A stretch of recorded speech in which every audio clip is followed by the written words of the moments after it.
새 마지막 소망과 기도라는 제목으로 말씀 듣고 기도하겠습니다. 요즘은 교회가 아니더라도 사회단체 이곳저곳에서 유언장 남기기 이런 것들을 많이 하는 것을 볼 수 있습니다. 그래서 관을 갖다 놓고 옛날에 우리 교회 수련회에서 많이 하던 건데 사회단체에서도 관을 갖다 놓고 그 안에 들어가 보기도 하고 또 유언장 쓰기 하고 뭐 이런 것들을 합니다. 여러분, 만일 우리가 세상 떠나기 전 마지막으로 남길 수 있는 말이 있다면, 마지막으로 할 수 있는 말이 있다면 어떤 말을 하게 될까요? 아무래도 많은 사람들은 내가 마지막에 어떤 말을 할 건가를 생각해 보라 그러면 내가 이런 말을 마지막으로 남겨야지, 좋은 이야기들을 많이 생각할 겁니다. 그런데 막상 마지막이 되면 그런 생각이 하나도 안 드는지 어떤 사람은 막 욕을 하는 사람도 있다 그러고요. 마음에 응어러진 거 막 그때 쏟아내는 사람도 있다 그러고, 어떤 사람은 막 저주하는 사람도 있다 그러고, 어떤 사람은 막 발악을 하는 사람도 있다 그러고, 그런 얘기들 합니다.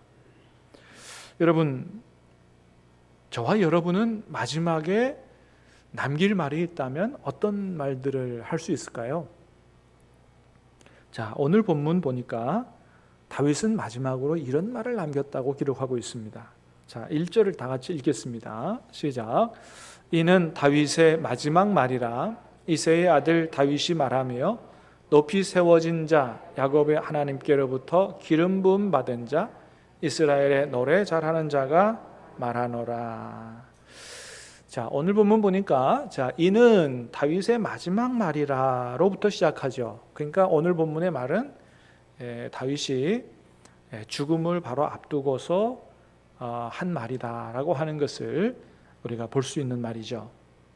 죽음을 앞두고 한 다윗의 말이에요. 첫 번째는 다윗이 자신의 죽음을 앞두고 제일 먼저 한 말은 자신의 인생을 돌아보면서 자신이 어떤 존재였는지에 대해서 회고합니다. 자, 처음에 뭐라고 그래요? 어떻게 자기를 돌아봅니까?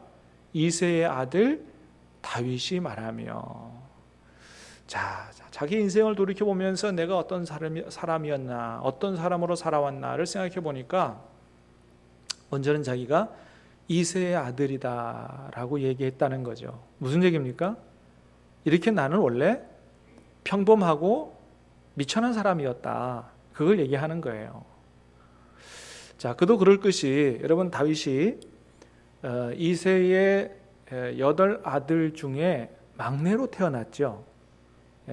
형들이 줄줄이 있고 막내로 태어났죠. 자, 8째 중에 막내인데 가족 내에서도 거의 주목을 받지 못했던 사람이죠.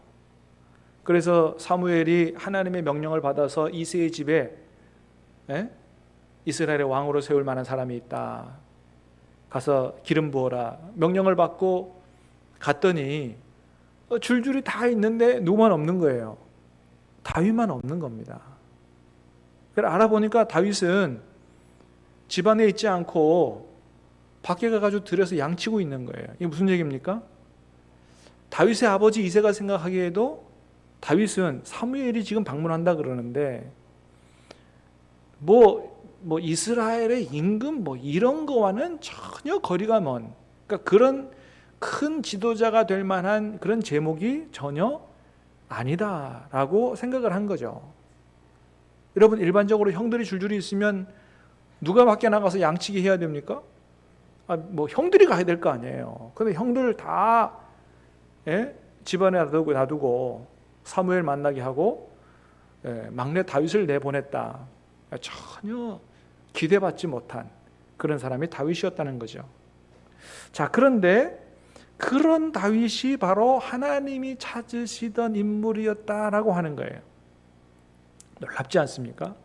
사람의 생각하고 하나님의 생각이 완전히 다른 거예요. 여러분, 그래서 나온 게 뭐예요? 어떤 말씀입니까? 사람은 외모를 보거니와 하나님은 중심을 보신다, 그런 말씀이 나왔잖아요. 그렇습니다. 여러분, 그래서 우리가 우리 자녀들을 볼 때, 또는 우리 교회 학교 아이들을 볼 때 외모를 가지고 판단하면 안 됩니다. 특별히 성적을 가지고 판단하면 안 된다는 거예요. 너는 공부를 잘하니까 미래가 밝다. 또 너는 공부를 못하니까 앞날이 어둡다. 이렇게 그냥 지나가는 말이라도 절대 이렇게 해서는 안 된다는 것입니다. 물론 공부를 잘하면 앞날이 잘 될 가능성이 많습니다. 공부를 못하는 아이가 큰 일을 하기는 쉽지 않기 때문이에요. 퍼센테이지, 확률로 보면 공부 잘하는 아이가 잘 될 가능성이 많아요. 그러나 공부 잘한다고 다 잘 되느냐? 그렇진 않다는 거죠. 공부 못한다고 다 앞날이 안 되느냐? 그렇지도 않다는 거죠. 아이들의 앞날은 아무도 몰라요. 누구만 아세요? 하나님만 아시는 거예요. 우리는 단지 기대할 뿐이고 추정할 뿐이지 아무도 모르는 거예요. 제가 언젠가 인터넷에 올라온 어떤 정치인 중 한 사람의 초등학교 성적표를 보게 됐어요. 보입니까, 여러분? 옛날에 우리 성적표에 가나다 뭐 이렇게 매겼잖아요. 아니, 수미양가로 매겼구나. 수미양가. 여러분 잘 안 보이죠? 저기 보면 국어 미, 사회 미, 산수 미, 자연 미, 체육 우, 음악 미술 미. 이 학기도 마찬가지예요. 다 미, 올미. 참 아름답네, 성적이. 네. 저 성적표가 누구 성적표냐 하면은 지금 대권 후보 여권의 1위를 달리고 있는 이재명 경기도지사의 성적표예요. 네. 그러니까 초등학교의 성적은 수미양가 하면 전부 미예요, 미. 그러니까 잘한다고 할 수가 없죠. 네. 그런데 그런 사람이 지금은 나중에는 변호사도 되고, 경기도지사도 되고, 대권 후보 1위도 달리고 막 이런 사람으로 완전히 변했다는 거죠. 그러니까 아이들의 앞날은 아무도 모르는 것입니다. 다윗 같은 아이도 아버지조차도 주목해 주지 않는 아이였는데 하나님이 택해서 쓰시니 이스라엘의 임금 중에 임금이 됐다라고 하는 것입니다. 사랑하는 여러분, 간절히 바라기는 하나님께서 우리 자녀들에게 은혜 주시고 또 그 중심이 하나님 기뻐하시는 우리 자녀들 돼서 하나님께서 앞으로 귀하게 들어 쓰시는 그런 제목들이 다 될 수 있게 되기를 주님의 이름으로 축복합니다. 자, 그래서 다윗이 자신의 인생을 돌아보면서 내가 이렇게 이새의 아들이었지. 그리고 고백하면서 그 다음 뭐라고 고백합니까? 그 다음 보니까 고전이죠. 뭐라 그래요? 높이 세워진 자, 그죠? 높이 세워진 자라고 고백합니다. 그러니까 자기가 잘나서 높이 올라갔다고 얘기 안 해요. 그죠? 뭐라 그래요? 세워졌다. 누가 세워졌다는 거예요? 하나님이 세워주셨다. 그래서 내가 세워졌다고 얘기하죠. 그래서 다윗은 자기가 왕된 게 결코 자기가 잘 돼서 잘나서 그렇게 된 것이 아니라는 사실을 잘 알고 있었죠. 여러분, 얼마나 많은 사람들이 하나님의 도우심으로 하나님의 축복으로 잘 되고서 마치 자기가 잘나서 잘 된 것처럼 착각하는 경우가 얼마나 많습니까? 근데 다윗은 그러지 않았다는 거예요. 자기 인생을 돌아보니까 자기는 이새의 아들로 미천하고 평범한 사람이었는데 하나님이 세워주셨다는 거죠. 그래서 그 다음 또 뭐라고 그래요? 야곱의 하나님께로부터 기름 부음 받은 자. 그렇습니다. 기름 부음 받았다는 얘기는 왕으로 선택됐다는 거죠. 왕으로 세워졌다. 누가 선택했다고요? 하나님께서 선택하셔서 자기를 왕으로 세우셨다고 얘기하죠. 자, 그래서 그 다음에는 자신을 어떤 사람으로 얘기합니까? 이스라엘의 노래 잘하는 자가 말하노라. 저기 이스라엘의 노래할 때 저 노래는 히브리어 자미르라고 하는 말인데 찬양 이런 뜻이에요. 그게 뭐예요? 자기는 찬양 잘하는 자다. 자기 찬양 잘하는 걸 뽐내기 위해서 그랬겠어요? 아니죠. 자기가 하나님 앞에 찬양 잘한다는 얘기는 뭐예요?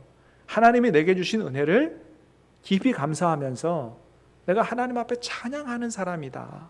이런 얘기죠. 그렇습니다.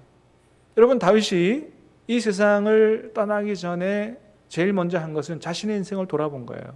자신의 인생을 돌아봤더니 한마디로 말하면 하나님의 은혜가 참 기가 막히다는 거예요. 나 같은 사람을, 이새의 아들, 여덟째 아들, 아무도 주목해 주지 않는 이런 나를 하나님이 선택하셔서 세워주셨는데 그것도 이스라엘의 왕으로 세워주셨다. 그러니 그 하나님의 은혜에 감사하지 않을 수 없고 내가 찬양하지 않을 수 없다. 나는 하나님의 은혜, 내 인생은 오직 하나님의 은혜로 되는 거고 나는 그 하나님의 은혜에 감사하고 찬양하는 예배자다. 이렇게 자신의 인생을 정리하고 있는 것들을 보게 됩니다. 얼마나 아름다운 모습이에요. 사랑하는 여러분, 저와 여러분의 마지막에도 이렇게 우리 인생을 돌아보면서 오직 하나님의 은혜로 여기까지 살았다. 나는 참 보잘것없는 죄인이었지만 하나님의 은혜로 선택받아 이렇게 복된 삶을 살았다고 감사하며 찬양하며 영광 돌릴 수 있는 그런 저와 여러분의 아름다운 마지막이 될 수 있게 되기를 주님의 이름으로 축복합니다.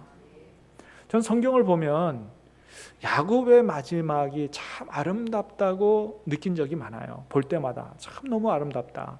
창세기 47장에 보면 야곱이 마지막으로 아들 요셉에게 유언을 남기면서 그의 마지막 모습을 이렇게 기록하고 있어요. 한번 같이 읽어볼까요? 자, 30절 31절 시작. 내가 조상들과 함께 눕거든 너는 나를 애굽에서 메어다가 조상의 묘지에 장사하라. 요셉이 이르되 내가 아버지의 말씀대로 행하리이다. 야곱이 또 이르되 내게 맹세하라 하매 그가 맹세하니 이스라엘이 침상머리에서 하나님께 경배하니라. 아멘. 자, 야곱이 이제 요셉에게 아들 요셉에게 자기 유언을 얘기합니다. 그 다음에 나에게 맹세하라. 그리고 나서 한 게 뭐냐 하면 침상머리에서 하나님 앞에 경배했다는 거예요. 여러분, 이게 유언을 지금 남길 정도면 얼마나 노쇠했겠어요. 거의 다 누워서 유언하지 않습니까? 근데 침상머리에서 하나님께 경배했다. 여러분, 이게 머릿속에 좀 그려지지 않아요? 누워서 유언하던 그 노쇠한 노인이 자기 인생을 돌이켜볼 때 하나님의 은혜가 너무 감사하니 내가 누워서 끝을 맞이할 수 없다고 생각해서 있는 힘을 다하여 침상머리를 잡고 일어서서 하나님 앞에 경배했다는 거예요. 참, 저는 저 말씀을 볼 때 얼마나 감동적인지 몰라요. 머릿속에 그 이미지가 그려지니까 내가 마지막 하나님 앞에 내 있는 힘을 다하여 일어나서 침상머리에서 경배한다. 사랑하는 여러분, 우리의 마지막도 이렇게 아름답게 하나님 앞에 경배하는 인생 될 수 있게 되기를 주님의 이름으로 축복합니다. 자, 그리고 난 다음에 다윗이 이런 유언 같은 말을 남깁니다. 자, 2절에서 4절 오늘 본문 2절에서 4절 말씀 시작. 여호와의 영이 나를 통하여 말씀하시며 그의 말씀이 내 혀에 있도다.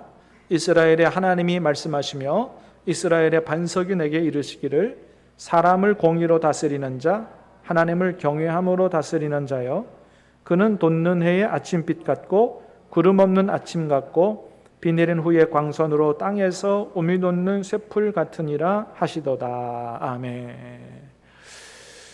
자, 먼저 이렇게 얘기합니다. 2절에 여호와의 영이 나를 통하여 말씀하시며 그의 말씀이 내 혀에 있도다. 그러니까 지금부터 하는 말은 내 말이 아니고 누구 말이라고요? 하나님의 말씀이다 하는 거예요. 자, 하나님의 영이 나를 통하여 말씀하신다. 그러니까 지금 죽음을 앞두고 있는 상황에서 유언을 남기는데 이 유언은 내 사사로운 유언이 아니고 하나님의 영이 나를 통해서 말씀하시는 하나님의 말씀과 같은 유언이다. 성령에 감동돼서 하는 말이다. 네, 그런 거죠. 여러분, 그러니 이게 얼마나 중요한 유언이에요. 성령에 감동돼서 하나님 말씀처럼 하는 유언이기 때문에 이게 예언적인 성격을 갖습니다. 반드시 이루어지는 이런 하나님의 말씀이 되는 것이죠.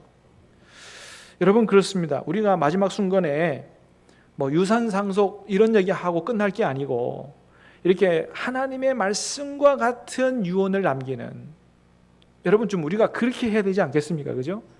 여러분들이 마지막으로 여러분 자손들에게 유언을 남길 때 정말로 다윗처럼 이건 내 개인적인 어떤 그런 사사로운 유언이 아니라 하나님께서 나를 통하여 너희들에게 하시는 말씀과 같은 그런 정말로 중요한 그런 우리 가문의 자자손손 대대로 남을 만한 그런 유언할 수 있게 되기를 주님의 이름으로 축복합니다. 제가 듣기로 우리 교회의 어떤 가정도 아버지가 돌아가실 때 너희가 다 예수 믿어야 된다고 말씀하시, 그것을 유언으로 남기셨기 때문에 다 예수 믿고 교회를 나오게 됐다 하는 얘기를 제가 들어봤어요. 여러분, 얼마나 중요한 유언이에요. 여러분, 만일 살아 계시는 동안에 여러분 자녀들 전도하기 쉽지 않거든. 유언으로라도 정말로 내 유언은 오직 이거다. 그래서 여러분 자녀 손들을 다 구원할 수 있게 되기를 주님의 이름으로 축복합니다. 그분의 그 유언 때문에 그의 후손들이 다 구원받은 거예요. 얼마나 중요해요. 여러분, 재산 상속 이게 중요하겠어요? 그 유언이 중요한 거죠. 얼마나 하나님의 말씀과 같은 생명의 말씀을 유언으로 남기신 거예요. 복된 가정인 거죠. 복된 가문인 거죠. 자, 다윗이 지금 말하는 유언은 그렇게 성령에 감동돼서 하나님의 말씀을 남기는 것 같은 유언이에요. 그래서 한 말이 뭐예요? 하나님이 말씀하시기를 3절, 사람을 공의로 다스리는 자, 하나님을 경외함으로 다스리는 자는 돋는 해의 아침빛 같고, 찬란하게 뻗어나오는 빛 같고, 아침빛 같고, 구름 없는 아침 같고, 상쾌한 아침이겠죠. 비 내린 후에 광선으로 땅에서 오미 돋는 새풀 같으니라. 뭐예요? 뭐가 느껴집니까? 막 생명의 신선함이 느껴지잖아요.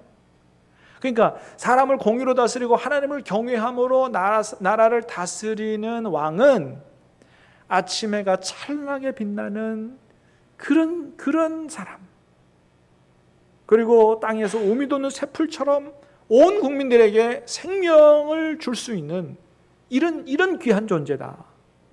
지금 이런 얘기를 이 유언으로 남기는 거죠. 여러분, 간절히 바라기는 우리나라 대통령도 이런 대통령 될 수 있게 되기를 간절히 바랍니다.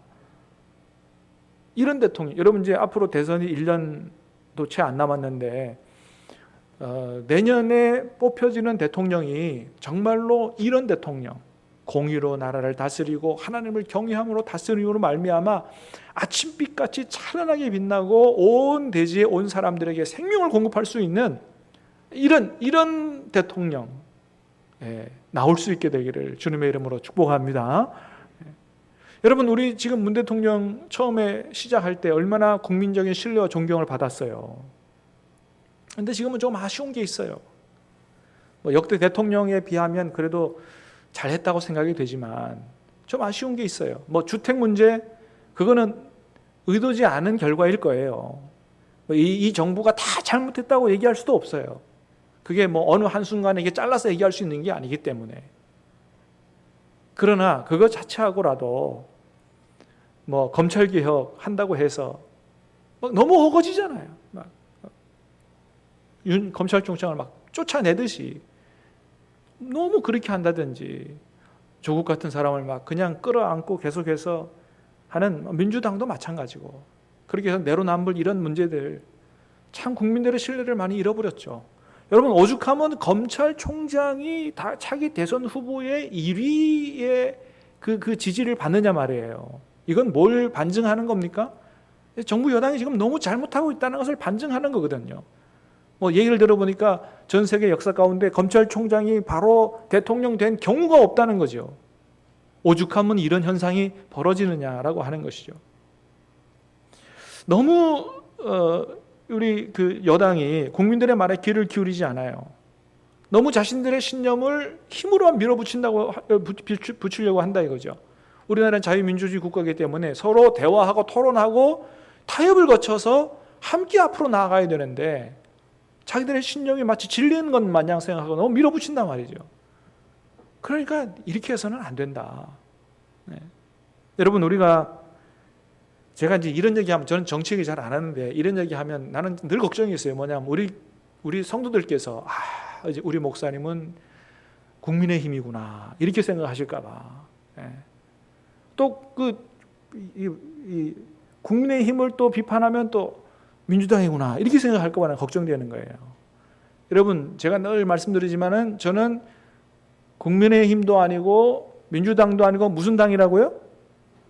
예? 예배당이라고. 예배당. 늘 이러잖아요. 나는 예배당이다. 나는 예배당이다. 나는 정치적으로 뭐 전광훈 목사님처럼 그렇게 하는 사람이 아니다. 나는 누가 뭐라 그래도 예배당이다. 예배당의 입장에서 민주당도 비판하고요. 잘못하는 거. 국민의힘도 잘못하면 비판하고 잘하는 건 잘한다 그러고 우리나라의 진영 논리가 너무 횡행하는데 잘못됐습니다. 진영에 빠져버린 거예요. 그래서 우리 편은 무조건 잘한다는 거예요. 상대방은 무조건 못한다는 거예요. 이렇게 하면 안 되는 거죠. 어느 한쪽도 진리가 없어요. 우리가 다 부족함을 인정하고 서로 비판하고 토론하고 더 좋은 앞날로 열린 사회로 나아가야 되는 거지. 무조건 내가 옳고 너는 잘못됐다 이런 식으로 하면 이거는 뭐 안 되는 거죠. 그건 사회 암적인 것입니다. 우리는 그렇게 해서는 안 된다고 하는 것이죠. 여러분, 우리가 보수 대통령도 세워봤고 진보 대통령도 세워봤어요. 다 우리 기대에 못 미치는 거예요. 다 잘할 것 같지만 다 완전하지 않아요. 그래서 어떤 대통령이 필요한 거예요. 오늘 말씀처럼 정말로 이 나라를 공의로 다스리고 하나님을 경외함으로 다스리는 그런 지도자가 나오기를 우리 교회가 기도해야 되고 이것이 우리의 사명이다라고 하는 것이죠. 사랑하는 여러분, 간절히 바라기는 우리 기도에 대한 응답으로 내년 대선에 정말 하나님께서 오늘 본문처럼 나라를 공의로 다스리고 하나님을 경외함으로 다스림으로 말미암아 온 국민들에게 아침빛이 주는 생명, 그 생명을 주는 것처럼 그렇게 귀하게 하나님께 쓰임받는 대통령이 지도자가 나올 수 있게 되기를 주님의 이름으로 축복합니다. 자, 그런데 다윗이 이런 말을 합니다. 이런 얘기를 하고 나서 우리 가문이 그런 가문이 아니냐는 거예요. 지금 마지막 죽음을 앞두고 유언을 남기면서 우리 가문이 이런 가문이 아니냐. 자, 5절 말씀 시작. 내 집이 하나님 앞에 이같지 아니하냐. 하나님이 나와 더불어 영원한 언약을 세우사 만사에 구비하고 견고하게 하셨으니 나의 모든 구원과 나의 모든 소원을 어찌 이루지 아니하시랴. 아멘. 자, 내 집이 이와 같지 아니하냐는 거예요. 공의로 나라를 다스리고 또 하나님을 경외함으로 다스림으로 아침빛 같고 온 세상에 생명을 주는 이런 풀 같지 않느냐. 우리 가문이 그와 같지 않느냐는 거예요. 근데 어떻습니까, 여러분? 다윗 이후에 일어난 후손들, 그 왕들을 돌이켜보면 정말 이런 왕들이 얼마나 있었어요? 별로 없었죠. 뭐 히스기야 왕이라든지 요시야 왕이라든지 이런 정도라고 얘기할까요? 그 외에는 다 하나님의 기대에 너무나도 부족한 왕이었습니다. 자, 그런데 이 예언이 어디에 가서 완전히 이루어집니까? 예수 그리스도에 와서 완전히 이루어지는 거예요. 할렐루야. 하나님께서 택하시고 그래서 하나님께서 정말 원하시는 대로 이 세상을 다스리시는, 그래서 예수 그리스도를 왕으로 모신 사람마다 어떤 축복을 받아요? 아침빛이 주는 생명, 그 생명을 풍성하게 누리는 그런 복을 받게 되는 것이죠. 사랑하는 여러분, 예수님이 저와 여러분의 인생의 왕 되시기를 주님의 이름으로 축복합니다. 그래서 다윗은 이렇게 마지막 순간에 자기 자신을 돌이켜보며 하나님의 은혜에 감사하고 영광을 돌리면서 후손들에게 예언 같은 유언을 남기는데 굉장히 희망적인 그런 유언을 지금 남기는 거예요. 이런 것이 아침 해와 같이 빛나는 이런 것이 바로 우리 가문과 같지 않느냐. 바로 우리 가문, 우리 후손을 통해서 이런 일이 일어날 거라고 희망적인 유언을 하고 있는 것이죠. 자, 그럼 다윗이 어떻게 이렇게 희망적인 유언을 할 수 있었을까요? 그거는 하나님이 주신 언약 때문에 그렇습니다. 자, 5절 말씀 다시 봅니다. 시작. 내 집이 하나님 앞에 이같지 아니하냐. 하나님이 나와 더불어 영원한 언약을 세우사 만사에 구비하고 견고하게 하셨으니 나의 모든 구원과 나의 모든 소원을 어찌 이루지 아니하시랴. 아멘. 여러분도 나중에 자녀 손들에게 유언을 남기실 때 희망적인 유언을 남길 수 있게 되기를 축복합니다. 다윗이 어떻게 그럴 수 있었느냐? 하나님의 언약 때문이라는 거예요. 그렇죠, 여러분? 하나님께서 다윗에게 약속을 해주신 일이 있어요. 자기 후손들을 축복하시겠다는 약속을 해주신 일이 있습니다. 그게 어디 나오냐 하면 사무엘하 7장에 나와요.